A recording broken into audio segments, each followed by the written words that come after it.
मयंक ज्योतिष वर्ल्ड के YouTube channel में मैं डॉक्टर आर के पाठक मयंक एक बार पुनः आप सभी का स्वागत करता हूं। बहुत से लोगों ने प्रश्न किया था कि राहु काल जो होता है वह क्या है, राहु काल होता कब है, और यदि राहु काल है तो उसमें कौन कौन से कार्य नहीं करने चाहिए, क्या ऐसे कोई कार्य हैं जो किए जा सकते हैं, यदि राहु काल में कोई कार्य करना आवश्यक है तो फिर क्या उपाय करके वह कार्य प्रारंभ किया जा सकता है। इसके बारे में जानकारी लोगों जो है वह पूछे थे। आपको हम इस वीडियो में राहु काल क्या है, क्यों होता है, इसका क्या प्रभाव होता है, कब होता है, पूरी जानकारी आपको देंगे। पूरे वीडियो को ध्यान से देखिएगा, स्किप मत करिएगा, नहीं समझ में नहीं आएगा। देखिए, राहु काल जो होता है वह प्रहरार्ध है, माने एक प्रहर का आधा समय जो होता है। एक प्रहर जो देखिए, आप जानते हैं कि दिन रात मिला करके कुल कितने प्रहर होते हैं, 8 प्रहर होते हैं, और दिन में 4 प्रहर और रात में 4 प्रहर होते हैं। एक प्रहर होता है 3 घंटे का, एक प्रहर होता है। लेकिन राहु काल जो होता है वह प्रहरार्ध है, प्रहर का आधा है, प्रहरार्ध है, या इसको यामार्ध भी कहते हैं, ये यामार्ध भी कहते हैं। यह प्रहर का आधा है। तो ये प्रहर का आधा कितना हो गया 1.5 घंटा। 1.5 घंटे में कितने मिनट होते हैं, 90 मिनट होते हैं। तो 90 मिनट का समय जो होता है वह प्रतिदिन राहु काल का दिन में होता है। देखिए, राहु काल की ज़्यादा विवेचना दक्षिण भारत में ज़्यादा है। दक्षिण भारत से ही राहु काल के जो टर्म जो है उत्तर भारत में भी आया है। पहले ज़्यादा लोग दक्षिण भारत के इस पर ध्यान देते थे, उत्तर भारत के नहीं देते थे। अभी उत्तर भारत में भी लोग इसको ज़्यादा देखने लगे हैं, कोई महत्वपूर्ण काम में इसको जो है वह इसको रोकने लगे हैं। तो देखिए, जो है वह ये जो प्रहरार्ध होता है या 90 मिनट का जो समय होता है राहु काल का होता है, वो अलग अलग दिन माने रविवार से लेकर शनिवार तक अलग अलग समय पर होता है। माने अलग अलग दिन में राहु का प्रभाव अलग अलग समय पर ज़्यादा होता है। जिस समय राहु का प्रभाव ज़्यादा होता है उस समय, चूँकि राहु पाप ग्रह है, कार्यों में विलम्ब करता है या कार्यों का नुकसान करता है, इसलिए वो कार्य करने की मनाही की जाती है। चाहे ज्योतिषी हो चाहे पंडित जी लोग होते हैं, भाई राहु काल चल रहा है, इस समय ये कार्य मत करिए, कोई शुभ महत्वपूर्ण काम न करिए। तो इसमें ये ध्यान देना है कि यदि कोई नया काम आप शुरू करने चाहते, महत्वपूर्ण काम शुरू करने जा रहे हैं, तो नहीं शुरू करना चाहिए। यदि पहले से कोई चला आ रहा कार्य है और वो बीच में राहु काल पड़ता है, तो पहले से कंटिन्यूअस जो काम चल रहा है उसके लिए कोई मनाही नहीं होती है। और राहु काल जो है वह दिक्कत क्यों करता है, कुछ लोगों का मत है कि जिस समय अमृत मंथन हुआ था, फिर जो है अमृत मिला था, अमृत मिलने के बाद राहु ने भेष बदल कर देवताओं के जो है वह गोल में जाकर बैठ गया, वहाँ पर अमृत पान कर लिया। फिर सूर्य चंद्रमा ने भगवान विष्णु से कहा ये तो जो है वह राक्षस है, भगवान ने जो है वह क्या किया, सुदर्शन चक्र से उसका सिर काट दिया। सिर काटने का जो समय था वह राहु काल कहा गया। लेकिन ये तार्किक रूप से जो है वह सही नहीं लगता, क्योंकि काटा होगा तो भगवान ने तो एक ही दिन काटा होगा, तो एक दिन काटा होगा। तो यदि मान लीजिए कि समय जो है वह सोमवार को 7:30 से 9 राहु काल होता है, मान लीजिए सोमवार को अगर 7:30 से 9 जो है राहु काल होता है, उसमें सिर कटा हो, तो मंगलवार का भी समय वही होना चाहिए, डेली समय वही होना चाहिए। इस समय जो है बदलता रहता है, इसलिए तार्किक दृष्टिकोण से सही नहीं लगता है।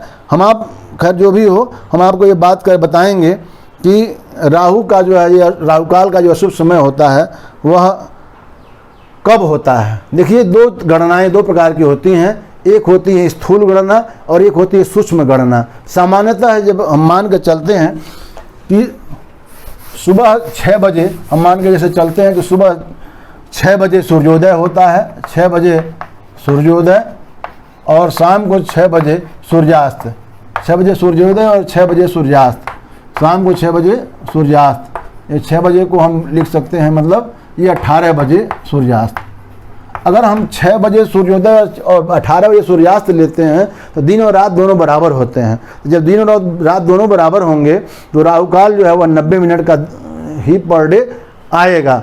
लेकिन होता क्या है कि सूर्योदय सूर्यास्त में अंतर आता है। जब सूर्य उत्तरी गोलार्ध दक्षिणी गोलार्ध में रहते हैं, उत्तरायण दक्षिणायन में रहते हैं, तो उत्तरायण दिन बड़े होते जाते हैं, रात छोटी होती जाती है। दक्षिणायन में रात जो है बड़ी होती जाती है, दिन छोटे होते जाते हैं।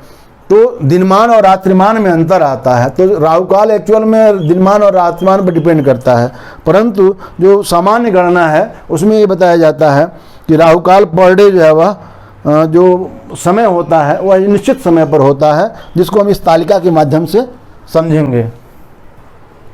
ये तालिका के माध्यम से आप देखेंगे कि डेली जो राहु काल आता है उसका निश्चित समय जो स्थूल समय क्या होता है। देखिए, ये वार है, राहु काल का समय ये दिया गया IST इंडियन स्टैंडर्ड टाइम में दिया गया है। और राहु काल संज्ञक प्रहरार्ध क्या है, प्रहर का आधा भाग कौन सा है। तो देखिए रविवार के दिन राहु काल जो होता है वो स्थूल मानस से 4:30 बजे से लेकर के 6 बजे तक, क्योंकि शाम को 6 बजे सूर्यास्त हो जाएगा तो सूर्यास्त से 1.5 घंटे पहले प्रारंभ होगा, मैंने शाम को 4:30 से लेकर के 6 बजे तक है, ये 8वां प्रहरार्ध होता है। उसके बाद सोमवार के दिन होता है वह 7:30 से 9 होता है, सुबह 7:30 से 9 राहु काल होता है, ये दूसरा प्रहरार्ध माना जाएगा। पहला प्रहरार्ध क्या है, 6 से 7:30 होता है, दूसरा प्रहरार्ध जो है। फिर मंगलवार को होता है 3 दिन में 3 बजे से लेकर के 4:30 बजे तक, इसमें 12 में जोड़ दिया गया, रेलवे टाइम बनाया गया है आसानी के लिए, तो 3 से लेकर के 4:30 तक जो होता है ये 7वां प्रहरार्ध है। बुधवार को 12 से 1:30 होता है, ये 5वां प्रहरार्ध है। गुरुवार को 1:30 बजे से 3 बजे तक होता है, 6वां प्रहरार्ध है। शुक्रवार को 10:30 से लेकर के 12 बजे तक होता है, ये 4था प्रहरार्ध है। और शनिवार को 9 बजे से लेकर के 10:30 बजे तक होता है, ये 3रा प्रहरार्ध है। अर्थात रविवार से लेकर के शनिवार तक जो राहु काल का स्थूल समय है, जो सुबह 6 बजे अगर सूर्योदय होता है, शाम को 6 बजे सूर्यास्त होता है, उसके आधार पर जो ये निकाला गया है वो समय आप नोट करके रख सकते हैं। लेकिन जो सही गणना जो है वह वास्तविक गणना जो होती है वह दिनमान पर डिपेंड करती है, दिनमान रात्रिमान डिपेंड करती है। तो हम उसके बारे में आगे हमको बताएंगे राहु काल की शुद्ध गणना कैसे करें। राहु काल की शुद्ध गणना की विधि हम आपको आगे बताएंगे। आगे हम तालिका में बताएंगे कि किस प्रकार से जो है वह हम आपको राहु काल की शुद्ध गणना करें। राहु काल की शुद्ध गणना कैसे करें, इसके लिए आप तालिका देख रहे होंगे। गणना कैसे करनी है, तो देखिए ऐसा है, जिस दिन की आपको गणना निकालनी है तो पहले आपको क्या निकालना पड़ेगा, दिनमान निकालना पड़ेगा। दिनमान कैसे निकलेगा कि आपको सूर्यास्त का जो समय है, सूर्यास्त के समय में से आपको घटाना पड़ेगा, सूर्योदय का समय घटाना पड़ेगा। तो सूर्यास्त में सूर्योदय का समय जब घटा देंगे तो आ जाएगा दिन का मान कितना है, तो आपका आ जाएगा दिनमान आ जाएगा। अब दिनमान में क्या करना है, आपको 8 की भाग देनी है, भाग 8 करना है, क्योंकि 4 प्रहर होते हैं और 1 प्रहर का आधा राहु काल होता है, तो इसमें 8 का भाग देंगे। अब 8 का भाग देने पर जैसे मान लीजिए दिनमान यदि 32 घटी 0 पला है तो 8 की भाग देंगे तो फिर क्या आ जाएगा, 4 आ जाएगा। माने ये जो है वह 4 घटी जो होगा वह एक क्या होगा, आपका 1 प्रहरार्ध हो जाएगा। 4 घटी मतलब 96 मिनट। तो कहने का मतलब ये है कि दिनमान जो भी आए, सूर्योदय सूर्यास्त में सूर्योदय का समय घटाएं, जो दिनमान आता है उसमें 8 की भाग दें। 8 की भाग देने पर जो समय आएगा वह समय जो होगा वह आपका प्रहरार्ध होगा, यानी राहु काल का होगा। अब क्या करना है कि आपको एक सूत्र बताया हूं मैं, वार राहु काल का प्रारंभ, राहु काल का समापन। रविवार को कब होता है, सूर्यास्त के समय में प्रहरार्ध घटा दें, माने सूर्यास्त का समय जो है वो उसको लिखें, प्रहरार्ध जो आपका आ रहा है उसको घटा देंगे तो आप राहु काल का प्रारंभ हो जाएगा और सूर्यास्त पर राहु काल समाप्त हो जाएगा। फिर सोमवार को क्या होगा कि सूर्योदय के समय में प्रहरार्ध जो आएगा जोड़ देंगे तो प्रारंभ समय होगा, और उसमें फिर प्रहरार्ध जोड़ देंगे या सूर्योदय धन 2 गुणे प्रहरार्ध कर देंगे तो आपका आ जाएगा समाप्ति समय। इसी प्रकार से मंगलवार को सूर्योदय में 6 गुणे प्रहरार्ध करें। प्रहरार्ध जैसे मान लीजिए यहाँ पर आ रहा है आपका जो है 8 चौके 32 माने 96 मिनट का है, माने 1 घंटा 36 मिनट है। 1 घंटा 36 मिनट में जब आप मंगलवार को निकालेंगे तो 6 गुणे 1 36 करेंगे, जो आएगा सूर्योदय में जोड़ देंगे तो राहु काल के प्रारंभ का समय होगा। फिर सूर्योदय में 7 गुणे प्रहरार्ध करेंगे तो राहु काल का समापन समय आएगा। फिर बुधवार को क्या है, सूर्योदय में जब 4 गुणे प्रहरार्ध करेंगे तो आपका राहु काल प्रारंभ समय आएगा, और 1 प्रहरार्ध और जोड़ने पर अर्थात सूर्योदय में 5 गुणे प्रहरार्ध करेंगे तो आपका राहु काल का समापन समय आ जाएगा। इस प्रकार से गुरुवार को सूर्योदय में 5 गुणे प्रहरार्ध करना है प्रारंभ के लिए, और समापन के लिए सूर्योदय धन 6 गुणे प्रहरार्ध करना पड़ेगा।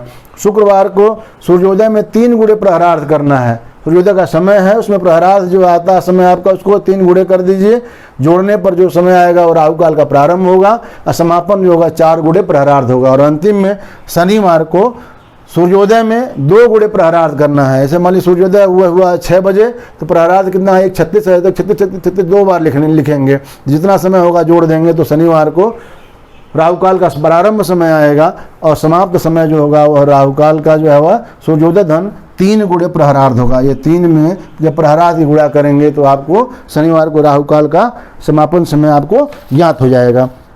तो इस अब जो है वह क्या कहते हैं, अब हम आपको एक उदाहरण के माध्यम से बता देते हैं कि किस प्रकार से जो है वह गणना आप करेंगे। एक उदाहरण के माध्यम से आप इसके कंटिन्यूटी में देखें, आपको उदाहरण गणना कैसे करनी है, सूत्र की गणना कैसे है। तो मान लीजिए कि 10 जुलाई, मान लीजिए कि 10 जुलाई को राहु काल की अवधि, किसी जगह पर राहु काल की अवधि जो है, राहु काल की अवधि निकालना है। राहु काल की अवधि 10 जुलाई को मान लीजिए दिल्ली में क्या हुआ, दिल्ली में 10 जुलाई को दिल्ली में, अब हमको देखना है सूर्योदय सूर्यास्त कब हुआ। दिल्ली में सूर्योदय हो गया आपका 10 जुलाई को 5:36 पर हुआ, 5:36 पर हुआ, और सूर्यास्त हुआ 19:20 पर, सूर्यास्त हुआ 19:20 माने 7:20 PM पर जो है सूर्यास्त हुआ। अब इसमें कह रहा है कि राहु काल की गणना कीजिए कि अभी राहु काल कब होगा। तो 10 जुलाई को जो है राहु काल की गणना करनी है। हमने बताया कि सूर्यास्त में सूर्योदय घटाइए, वही आपका दिनमान होगा। तो क्या करेंगे, 19:20 लिखेंगे, इसमें आप घटाना है 5:36 घटाना है, 5:36 घटाना है।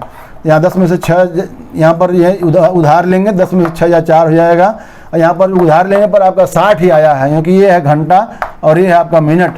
तो यहाँ पर ये घंटा उधार लेने पर यहाँ 60 मिनट यानी 80 मिनट हो गया है। तो यहाँ उधार लिए, यहाँ पर 4 हो गया, यहाँ बचा 1, माने 6 1 7 में से 3 जा 4 हो गया, और यहाँ बचा 18 में से 5 जा 13 हो गया, माने 13 हो गया, 13:44 हो गया। तो 13 घंटा 44 मिनट आया। इसको आपको क्या बनाना है, आपको बना लेना है मिनट बना लीजिए। तो 13 में 60 के गुणा कर दीजिए, 13 × 60 धन 44 आपका हो जाएगा, ये मिनट में हो जाएगा। तो 13 छक्का 78 माने 780 धन 44 बराबर हो जाएगा 824 मिनट हो जाएगा। अब 824 मिनट जो आपका आ गया, ये पूरा दिनमान आ गया। तो राहु काल कितने समय का होगा, हमने बताया था कि जो दिनमान आता है उसमें 8 की भाग देनी है। 8 की भाग देने पर जो आएगा वही आपका राहु काल का समय होगा। तो इसमें 8 की भाग दीजिए, 8 × 9 8, और यहाँ पर 2 आया तो यहाँ पर भाग नहीं जाएगा, तो यहाँ 0 लिखेंगे, यहाँ पर 4 आएगा, तो 8 त्रिक 24, मतलब 103 मिनट का हो गया आपका राहु काल हो गया 10 जुलाई को। 103 मिनट को क्या लिख सकते हैं आप, 60 मिनट का 60 के भाग देंगे तो हो जाएगा 1 घंटा 43 मिनट। 1 घंटा 43 मिनट का जो है वह आपका राहु काल हुआ। देखिए राहु काल का समय जो है अलग अलग होता है। राहु काल का समय जो है वह आपके उस पर डिपेंड करता है, आपके जो है सूर्योदय सूर्यास्त पर डिपेंड करता है। राहु काल का समय हमेशा जो है वह एक जैसा नहीं होता है, समय राहु काल समय बदलता रहता है। तो जो समय बदलेगा उसमें दिनमान जो है के आधार पर ये जो है कम और अधिक हो जाता है। तो इसमें आप देखेंगे तो जो है वह आपका आ गया ये 1 घंटा 43 मिनट आ गया। अब आपको ये देखना है कि किस दिन है, किस दिन जो है 10 जुलाई को कौन सा दिन है कि अब दिन के आधार पर ही तो होगा ना कि कब जो है वह आपका राहु काल हो रहा है। तो 10 जुलाई को जो है वह दिन जो आ रहा है वो आ रहा है शनिवार आ रहा है। 10 जुलाई को शनिवार दिन था। तो शनिवार को राहु काल कब होता है, उसका जो है वह क्या है, राहु काल के प्रारंभ का समय क्या होता है, सूर्योदय। आप तालिका में देखेंगे तो सूर्योदय धन 2 × प्रहरार्ध, 2 × प्रहरार्ध होता है। सूर्योदय कितने बजे आपका हुआ है, 5:36 पर हुआ है। इसमें 2 × प्रहरार्ध, एक प्रहरार्ध कितने मिनट का आया, 103 मिनट का आया है। तो जोड़ दीजिए तो फिर हो जाएगा 5:36 धन 206 मिनट हो गया, 206 मिनट हो गया। 206 मिनट को आपको बनाना है किसमें, घंटा मिनट में। तो 60 के इसमें भाग देंगे, 60 भाग देंगे तो 60 तिया 180, 3 घंटा हो गया। और इसमें आपका बच गया 26 मिनट बच गया, 3 घंटा 26 मिनट जो है वो आपका बच गया। ये हो गया 3 घंटा 26 मिनट का जो है 2 प्रहरार्ध आपका हो गया। इसमें जोड़ दीजिए तो 3 घंटा 26 मिनट, 5:36 में सूर्योदय हुआ है, 3 घंटा 26 मिनट बीत चुका है। 6 6 12 को 2 हासिल 1, 3 2 5 और 6 1 6, मतलब जो है 3 2 5 और ये हासिल 1 6 हो गया। तो 0 हो जाएगा क्योंकि 1 घंटा बढ़ जाएगा। 5 3 8 1 9, मतलब 9:02 पर आपका राहु काल प्रारंभ हो रहा है। 10 जुलाई को दिल्ली में राहु काल प्रारंभ हो रहा है 9:02 पर। अब आपको निकालना है कि ख़त्म कब होगा। ख़त्म होने के सूत्र है कि सूर्योदय धन 3 × प्रहरार्ध। अब ये 3 × प्रहरार्ध करेंगे तो यहाँ आप लिखेंगे 5:36 धन 3 × 103 करेंगे। फिर इसको जो है गुणा करेंगे तो हो जाएगा 309 होगा। 309 में फिर आपका 60 का फिर आपको भाग देना पड़ेगा, तो 5 घंटा 9 मिनट आएगा। तो इसमें जोड़ेंगे 5:36 में जोड़ेंगे 5 घंटा 9 मिनट, तो 36 9 हो जाएगा 45 और 5 5 10, 10:45 बजे राहु काल समाप्त होगा। इतना ज़्यादा गणित न करना चाहें तो दूसरा आसान तरीका क्या है कि 9:02 पर राहु काल प्रारंभ हुआ और राहु काल का समय कितना है, 1 घंटा 43 मिनट आ रहा है, क्योंकि 103 मिनट आ रहा है, मतलब 1 घंटा 43 मिनट आ रहा है। तो 1 घंटा 43 में इसे डायरेक्ट यहीं जोड़ दीजिए, उतना गणित करने की जरूरत नहीं है। तो 43 2 हो जाएगा 45 और 9 1 10 हो जाएगा। मतलब 10:45 पर आपका राहु काल समाप्त हो रहा है। मतलब 10 जुलाई को जब आप गणना करेंगे, जो कि 10 जुलाई शनिवार है, शनिवार के दिन जो है वह दूसरे प्रहरार्ध में, सूर्योदय से दूसरे प्रहरार्ध में जो है वह राहु काल प्रारंभ होता है। तो सूर्योदय में हम 2 गुणे प्रहरार्ध कितना आया था, 103 आया था, गुणा करके हमने निकाला तो आ गया 9:02 पर राहु काल प्रारंभ हो रहा है।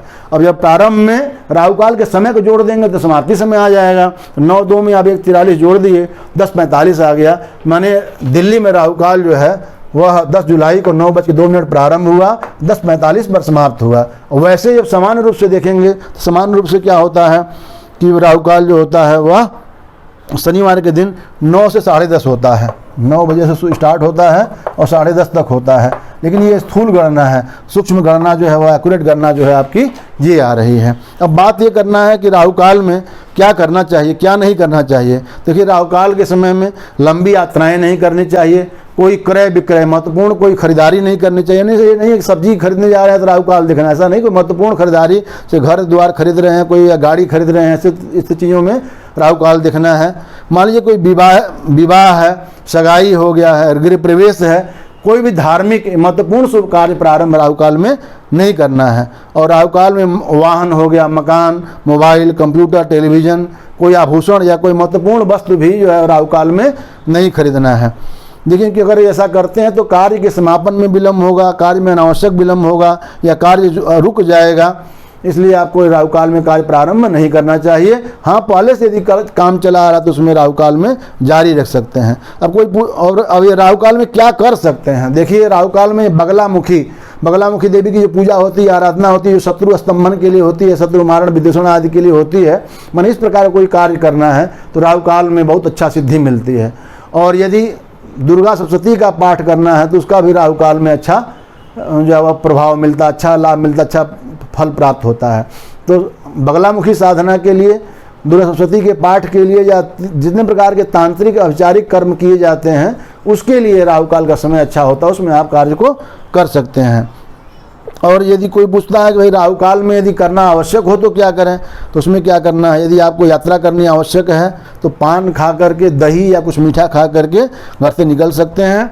और जब निकलते हैं, पान दही या मीठा खा के जब निकलें तो घर से निकलने के बाद 10 कदम उल्टा चलना चाहिए। पहले 10 कदम जो है पीछे चलें और उसके बाद आगे चल करके चले जाएँ, आप यात्रा बजा सकते हैं। या कोई यदि आपको शुभ कार्य करना है या यात्रा अपने जाने कोई शुभ कार्य प्रारंभ करना है तो हनुमान चालीसा पढ़ें और पढ़ने के बाद पंचामृत ले लें और भगवान को चढ़ा करके पंचामृत लेने के बाद कार्य प्रारंभ करते हैं तो बाधा आने की संभावना कम रहती है। फिर भी आपको सुझाव यही दिया जाएगा कि राहु काल का समय निकाल करके, राहु काल यदि है तो कार्य को प्रारंभ न करें तो ज़्यादा अच्छा है।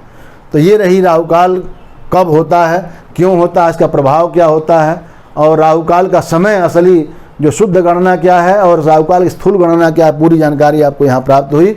ये बहुत महत्वपूर्ण जानकारी आपको इसमें दी गई है। आशा नहीं, पूर्ण विश्वास है आपको ये जानकारी बहुत अच्छी लगी होगी। इस जानकारी को अन्य मित्रों में शेयर करें और जहाँ तक संभव हो अधिक से अधिक लोगों तक पहुँचाएं ताकि सबको यह महत्वपूर्ण जानकारी प्राप्त हो सके। वीडियो देखने के लिए बहुत बहुत धन्यवाद। ऐसे महत्वपूर्ण जानकारियों के लिए मयंक ज्योतिष वर्ल्ड चैनल को सब्सक्राइब करके रख लें। धन्यवाद।